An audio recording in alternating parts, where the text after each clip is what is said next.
आऊज़ु बिल्लाहि मिनश्शैतानिर्रजीम बिस्मिल्लाहिर्रहमानिर्रहीम।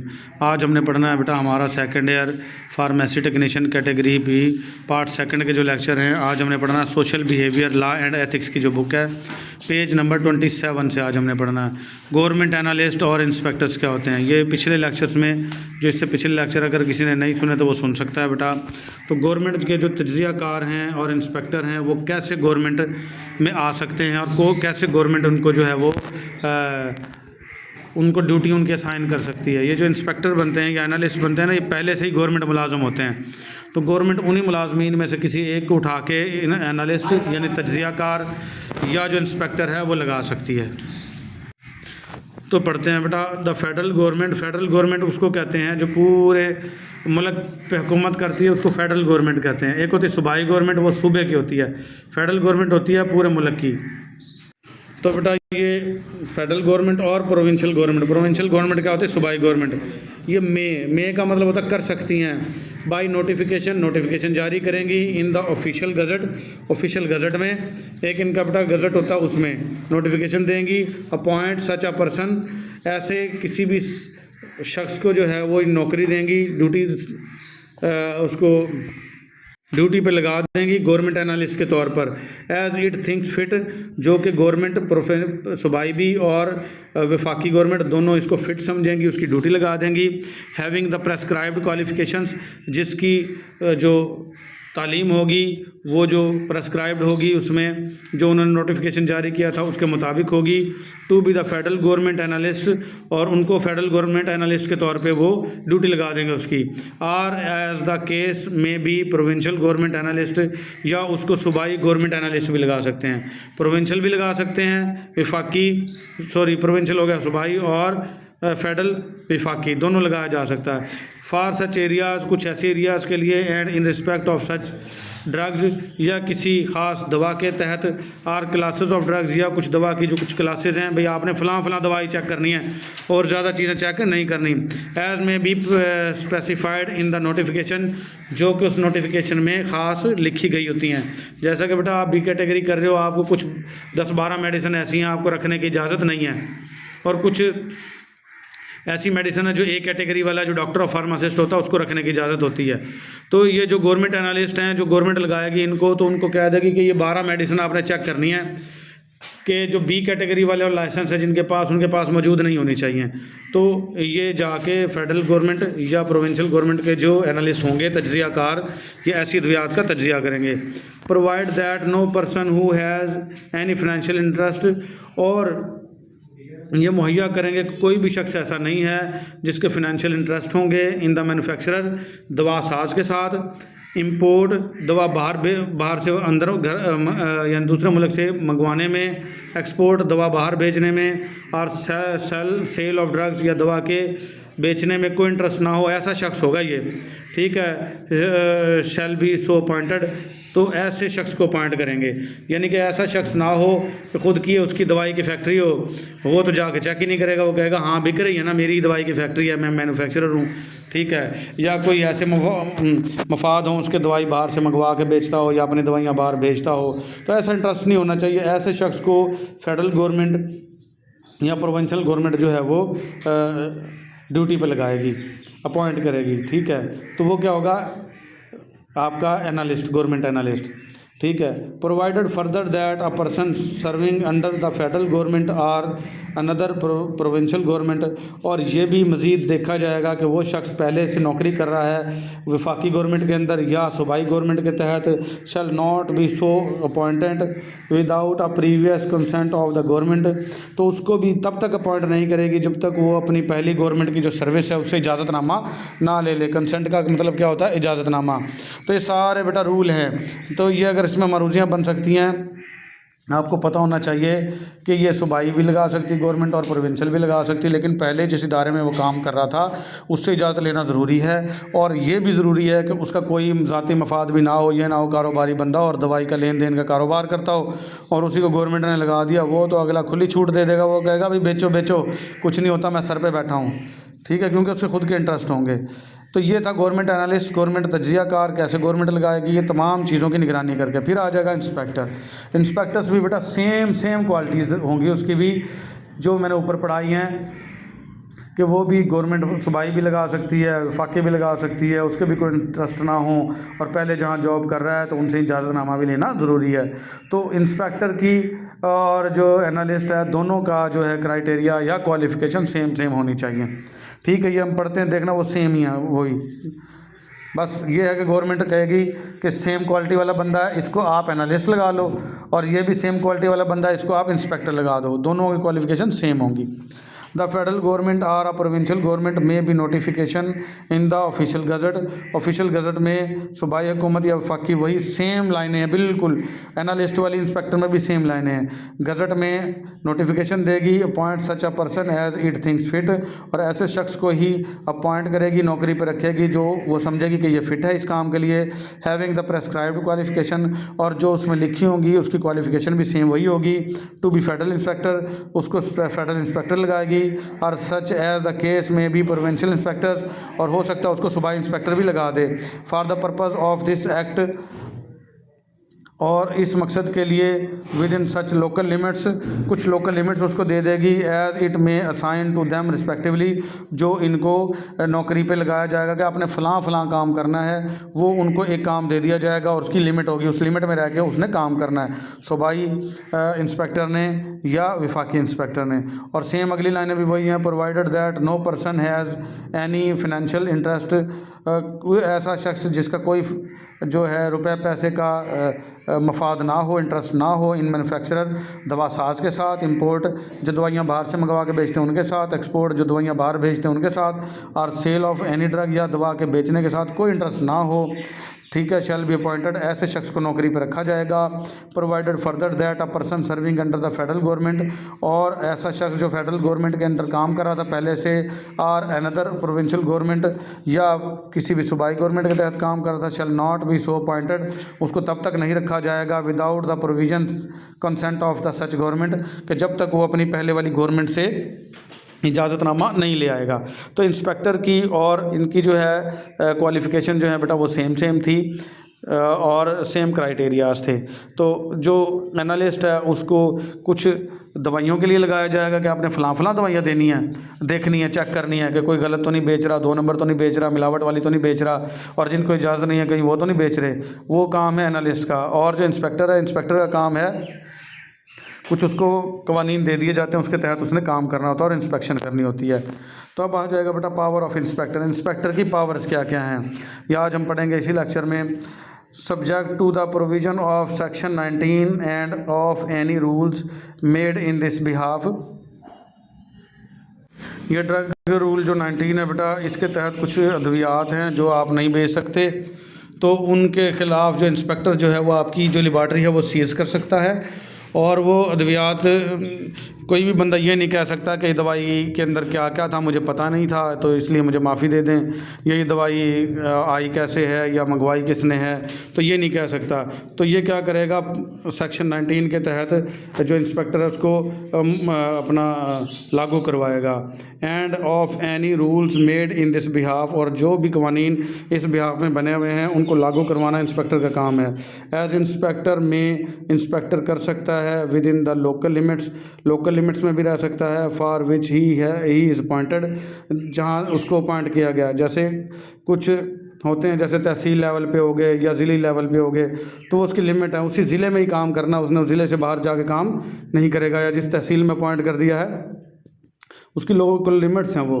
ठीक है, and in any other area, या किसी और एरिया में भी काम कर सकता है with in the permission of the licensing authority, कि अगर लाइसेंसिंग अथॉरिटी उसको इजाज़त दे तो अपने एरिया से बाहर भी वो काम कर सकता है। अपने लोकल एरिया में जहाँ उसको लिमिट दी है वहाँ पे भी काम कर सकता है, या अपने एरिया से बाहर जाके भी काम कर सकता है। इंस्पेक्ट मुशाहिदा कर सकता है बेटा एनी प्रीमिसेस, किसी भी दस्तावेज़ात का, wherein any drug is manufactured, कि कहाँ ये दवाई बनी है, द प्लांट कौन सा इसका प्लांट था, एंड प्रोसेस ऑफ मैन्युफैक्चरिंग, और क्या तरीक़ाकार था, तैयार करने का दवा का, ये सारी चीज़ें के बेटा जब भी दवा तैयार होती है ना तो उसके डॉक्यूमेंट्स बनते हैं, उनको हम प्रीमिसेस कहेंगे डॉक्यूमेंट्स के। तो वो उन डॉक्यूमेंट्स को चेक कर सकता है कि कहाँ ये दवाई बनी है, किसने ये दवाई बनाई है, किन किन सूरत हाल में बनी है, कौन कौन से फार्मूले हैं, कितनी ताकत की पोटेंसी की दवाई है, यानी 500 मिलीग्राम, 250 मिलीग्राम, 1 ग्राम कितने की है, ये सारी चीज़ें चेक कर सकता है वो। The means employed for standardising, इसका मतलब ये है कि वो स्टैंडर्ड को कायम रखें एंड टेस्टिंग द ड्रग्स, और दवाइयात को टेस्ट करे, and all relevant records and register, और इससे मतलब जितने भी रिकॉर्ड रजिस्टर हैं उनको चेक करेगा इंस्पेक्टर। तो इंस्पेक्ट एनी प्रेमिसेस, और कोई भी डॉक्यूमेंट्स चेक कर सकता है। Wherein any drug is sold, जो जिसके तहत कोई भी दवा बेची गई, बेचने के भी डॉक्यूमेंट्स होते हैं बेटा। आर इज स्टॉक्ड, या स्टॉक की गई, या आर एग्जिबिटेड फॉर सेल, या सामने डिस्प्ले में लगाई गई है सेल करने के लिए। आर इज़ डिस्ट्रीब्यूटेड, या लोगों को दी है, डिस्ट्रीब्यूट की है, तो सारे डॉक्यूमेंट्स चेक कर सकता है। द स्टोरेज अरेंजमेंट, किस तरीके से स्टोर की है दवाइयाँ, जो दवाइयाँ यानी कि फ्रिज वाली हैं, फ्रिज में स्टोर की हैं या नहीं, जो बिलो 30 डिग्री सेंटीग्रेड हैं वहाँ पे उसका दर्जा हरारत 30 डिग्री सेंटीग्रेड से नीचे है या नहीं है, तो ये तमाम चीज़ें चेक कर सकता है। और अरेंजमेंट भी चेक कर सकता है। अरेंजमेंट ये होता है बेटा फर्स्ट इन फर्स्ट आउट, यानी जो दवाइयाँ पहले आपने ली थी 2 माह पहले, उनको आगे आगे रखोगे, और जो नई दवाइयाँ आज ही आई हैं उनको पीछे रखेंगे। ये ना हो कि जो दवाइयाँ पुरानी रखी हैं वो पीछे पड़ी और वो एक्सपायर हो जाएं, और जो नई दवाइयाँ हैं वही सेल होती रहें। तो फर्स्ट इन फर्स्ट आउट वाली पॉलिसी है। तो वो दवाइयों की स्टोरेज अरेंजमेंट भी देख सकता है, और ये भी देख सकता है कहीं गंदी जगह पे दवाइयाँ नहीं रखी हुई, ऐसी जगह पे जहाँ दवाइयाँ रखना मना होता है वहाँ तो नहीं रखी गई। तमाम चीज़ें इंस्पेक्टर देखेगा। And all relevant records and registers, और इससे मुतल्लिका तमाम रिकॉर्ड और रजिस्टर चेक करेगा। Take samples of any drug, किसी भी ड्रग का सैंपल भी ले सकता है बेटा। Which any drug is sold, जो कोई भी दवा बिकी है, आर इज स्टॉक्ड, या स्टॉक में मौजूद है, आर एग्जिबिटेड फॉर सेल, या जो नुमाइश में लगाई गई है। सॉरी, ये दोबारा हम पढ़ गए, ठीक है, ये नहीं, सेम वही चीज़ है बेटा। सैंपल लेगा किसी भी दवाई के जो कि तैयार की गई है, बेच दी गई है, या स्टॉक में मौजूद है, और एग्जिबिटेड फॉर द सेल, या नुमाइश में लगाई गई है, सामने रखी गई है बेचने के लिए। आर इज़ बीइंग डिस्ट्रीब्यूटेड, या किसी को आपने मज़ीद आगे मुहैया कर दिया है। तो इन तमाम चीज़ों का कहीं से भी वो सैंपल ले सकता है। इंटर एंड सर्च, इंटर कर सकता है और तलाश कर सकता है विद सच असिस्टेंस, कुछ ऐसी चीज़ें, ऐसी गवाहियाँ इफ़ एनी, अगर वो मौजूद हों, एज़ ही कंसीडर नेसेसरी, जो वो ज़रूरी समझे। एनी बिल्डिंग, कोई भी बिल्डिंग हो जो उसको मशकूक लगे। वैसल, कोई भी बर्तन, आर प्लेस, या कोई भी जगह जो उसको दवाइयों के ख़िलाफ़ लगे, क्योंकि बेटा दवाइयों में बड़ी एहतियात की ज़रूरत है। इन दवाइयों ने ज़िंदगियाँ बचानी होती हैं। कैसे, ऐसी गंदी जगह पर रख दी, किसी ऐसे गंदे बर्तन में, या बोतल में डाल दिया आपने दवा, या किसी ऐसी जगह पे रख दी जो सही नहीं थी, तो वो उसको इंटर भी कर सकता है और तलाश भी कर सकता है आपके स्टोर पे आके। इन विच, जिसमें he has reason to believe, जिसमें कोई ऐसी वजह मौजूद हो जिसको यकीन करता हो, दैट एन ऑफेंस, जिसका जो है वो जुर्म बनता है। ऑफेंस कहते हैं बेटा जुर्म को, जुर्म हो अंडर दिस एक्ट, इस एक्ट के तहत, यानी रूल 19 के तहत। और any rules has been is being committed, या कोई भी रूल, ज़रूरी नहीं भी रूल 19 ही देंगे इंस्पेक्टर को, कोई भी रूल दे सकते हैं। तो जो रूल भी उसको दिया गया होगा उसके तहत अगर वो दवा जो ख़राब है तो वो उसका तलाश कर सकता है, ठीक है। जो उससे रिलेटेड बिल्डिंग है, उससे रिलेटेड बर्तन है या जगह है, उसको वो इंटर कर सकता है। Or may continue to be committed, या जो जुर्म में शामिल है या जिससे जुर्म हो रहा है, ऐसी तमाम चीज़ों की वो इंटर भी कर सकता है और तलाश भी कर सकता है। कॉल एनी पर्सन, किसी भी शख्स को कॉल करके बुला सकता है। टू बी प्रेजेंट, जो मौजूद था, एज विटनेस, गवाह के तौर पर, in course of search or seizures, जब उसको तलाश की गई चीज़ या सीज़ की गई उसकी लिबर्टी, या उसका जो अपना मेडिकल स्टोर है कोई भी सीज़ किया गया, तो वहाँ पे कोई गवाह भी मौजूद होते हैं, तो उनको भी बुलाया जा सकता है, ठीक है। In connection with any other matter, जब क्योंकि अगर कोई भी मामला आगे बढ़ता है, where the presence of witness is necessary, जहाँ पर गवाह की मौजूदगी का ज़रूरी होगी, तो गवाह को कॉल भी की जा सकती है। यानी जब वो मेडिकल स्टोर सील करने आया था तो कोई भी शख्स वहाँ पे मौजूद था गवाह के तौर पे, तो उसको कॉल भी की जा सकती है। यहाँ साथ के साथ बेटा उर्दू भी लिख लें ताकि आपको पता हो, ये इंस्पेक्टर की ना ड्यूटीज़ है। अख्तियारात हैं। सीज सच अ ड्रग, ऐसी दवा को सील कर सकता है। सीज का मतलब सील कर लेना, भाई अब बेचनी नहीं है ये। और ये मैं गिन के जा रहा हूँ, इतनी बोतलें हैं, इसमें से 1 या 2 मैंने सैंपल के तौर पे ले लिए हैं, बाकी जितनी हैं इनके नंबर मैंने नोट कर लिए हैं। ये दवा जो कि तो मौजूद हो जब तक मैं आपको इजाज़त ना दूँ। तो उसने सीज़ कर दिया वो ड्रग एंड ऑल मटीरियल्स, और तमाम ऐसे material use in the manufacturer, जो कि तैयार करने वाला, दवा बनाने वाला यूज़ कर रहा था, देयर ऑफ, इसके मतलब, एंड एनी अदर आर्टिकल्स, या कोई भी इससे मतलब जो आर्टिकल्स हैं वो भी सीज़ कर सकता है। इंक्लूडिंग रजिस्टर्स, जिसमें रजिस्टर भी शामिल हैं, जिसमें इसका रिकॉर्ड मौजूद था, वो रजिस्टर भी सीज़ कर सकता है कि इस रजिस्टर में भी आज के बाद कोई एंट्री नहीं होगी। ये ना हो कि वो जाए वहाँ से और उसके अंदर एंट्रियाँ अच्छी अच्छी कर रखी हों उन्होंने और वो पेज ही गायब हो उसके अंदर। तो रजिस्टर भी सीज़ कर सकता है, कैश मेमो सीज़ कर सकता है, इनवॉइसेस सीज़ कर सकता है, एंड बिल्स, और बिल को भी सीज़ कर सकता है, और उनकी जो है वो वीडियो बना सकता है कि ये बिल मौजूद थे। Which he has a reason to believe, जो वजह मालूम होती होंगी उसको, में फर्निश एविडेंस, जो कि गवाही के तौर पे उसको फ़ायदा दे सकती हों, ऑफ द कमीशन को, ऑफ एन ऑफेंस पनिशेबल, और जो कि पनिशेबल ऑफेंस बनेगा under this act or any rules, इस एक्ट के तहत या किसी भी रूल के तहत उसको सज़ा हो सकती है। ऐसे तमाम डॉक्यूमेंट्स को वो सीज़ कर सकता है बेटा। Require any person to appear before him, किसी भी शख्स को वो ज़रूरत पड़ सकती है उसको कि वो उसके सामने हाज़िर हो, एट एनी रीज़नेबल टाइम, किसी भी ख़ास वक़्त में, एंड प्लेस टू गिव, या किसी भी उस जगह पे जहाँ उसको बुलाया जाएगा स्टेटमेंट के लिए कि वो फ़लाँ जगह पे आए, फ़लाँ दिन आ जाए। जैसे मंडे को बुला लो 10 बजे, ये जगह टाइम हो गया बेटा, ख़ास टाइम हो गया, और फ़लाँ जगह पे आपने आना है, जैसे मेलसी कोट, व्याड़ी कोट, मुल्तान कोट, लाहौर कोट, यानी कि उस जगह आना है आपने, और इतने बजे आके अपनी स्टेटमेंट जमा करवानी कि ये आपने जो काम किया है ये क्यों किया है। ठीक है। असिस्टेंस और इन्फॉर्मेशन, यानी स्टेटमेंट के लिए, असिस्टेंस के लिए या इन्फॉर्मेशन के लिए बुलाया जा सकता है, रिलेटिंग टू, जो इससे मुतल्लिका होंगी, और इन कनेक्शन विद द इन्वेस्टिगेशन, या जो तहकीकात हो रही हैं उससे उनका ताल्लुक़ होगा, of an offence under this act or the rule, जिससे ऑफेंस बनेगा इस एक्ट के तहत या इस रूल के तहत, तो वो किसी भी शख्स को इंक्वायरी के लिए बुलाया जा सकता है।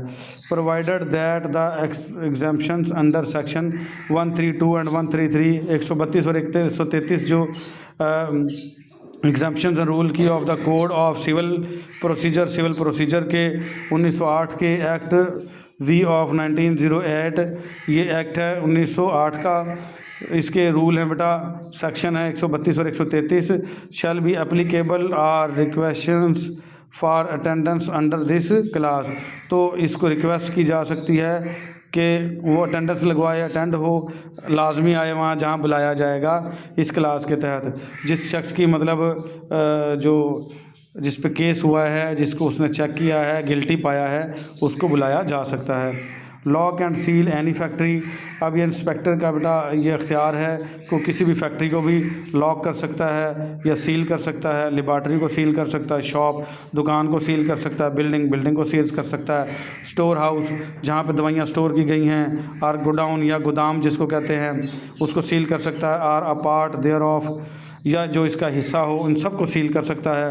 Where any drug is or being manufactured, जहाँ पर कोई भी दवा बनाई जा रही थी, स्टोर की जा रही थी, sold or exhibited for sale, बेची जा रही थी या बेचने के लिए रखी गई थी, इन contravention of any of the provision, जिसके अंदर कोई भी जो है बेज़ाब्तगी देखी गई, खिलाफ वर्जी देखी गई है ऑफ दिस एक्ट, ये जो एक्ट या रूल था इसके मुहैया करने में कोई भी खिलाफ वर्जी देखी गई है, तो ऐसी फैक्ट्री, बिल्डिंग, गोदाम को वो सील कर सकता है। Forbid for a reasonable period, इसको वो रोक सकता, फॉरबिड का मतलब होता है रोक सकता है एक रीज़नेबल पीरियड तक, यानी 2 हफ्ते, 3 हफ्ते, 2 माह, इतना, ठीक है। नॉट एक्सीडिंग 4 वीक्स, ये मरूजी बन सकती है बेटा, उसका अख्तियार है कि किसी भी चीज़ को अगर रोकना है तो 4 हफ्ते से ज़्यादा नहीं रोकेगा, और सच फर्दर पीरियड, या इससे ज़्यादा period which shall not be more than 3 months, जो 3 माह से ज़्यादा ना होगा, ठीक है। 4 हफ्तों से लेके और 3 माह तक वो किसी भी चीज़ को रोक सकता है, ठीक है। एज द इंस्पेक्टर में, जैसा कि इंस्पेक्टर चाहे, with the approval of the provincial quality control board, जो अप्रूवल देगी प्रोविंशियल सूबाई जो क्वालिटी कंट्रोल बोर्ड होता है उसकी इजाज़त से कितने भी अरसे तक किसी भी चीज़ को वो रोक सकता है।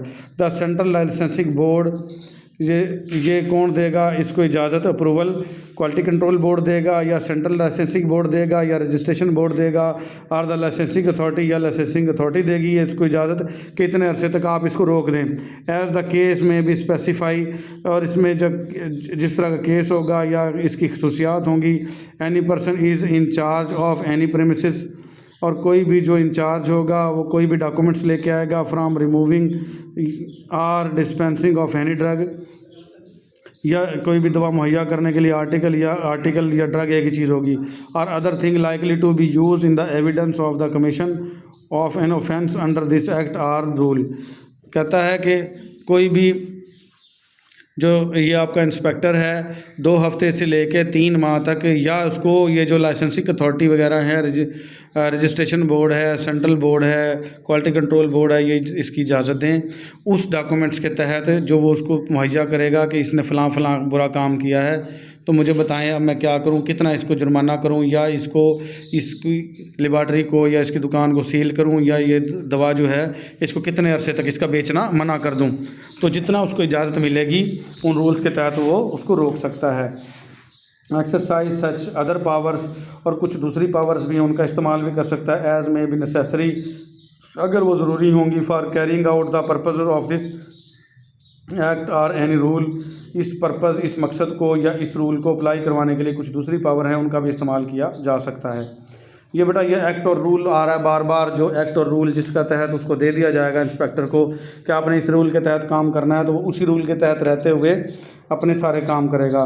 Provided that the powers under cause of F two J shall be exercisable, वो अपनी पावर्स जो हैं वो इस्तेमाल करेगा जो कि इसकी वजूहात बनेंगी F two J.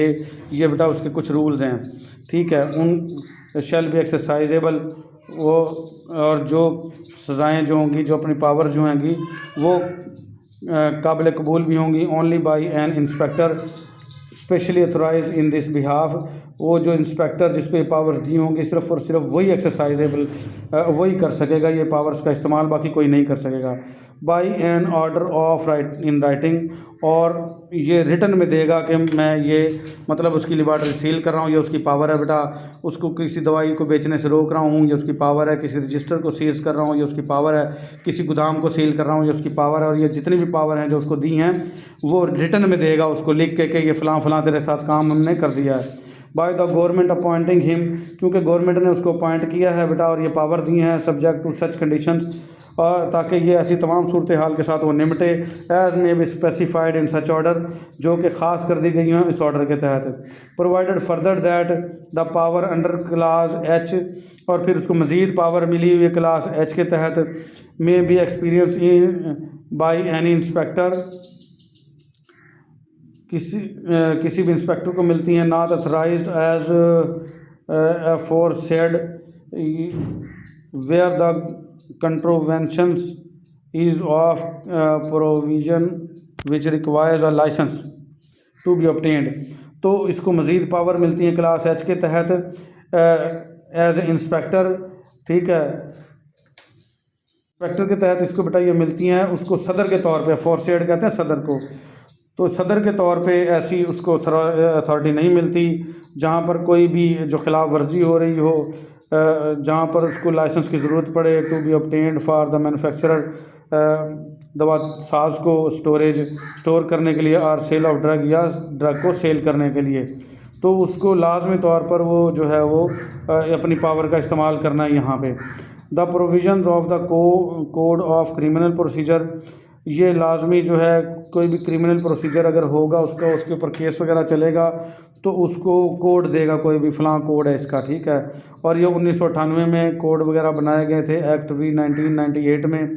Is so far as they are not inconsistent with the provision of this act shall apply to searches and seizures made under this act, ताकि वो अप्लाई कर सके।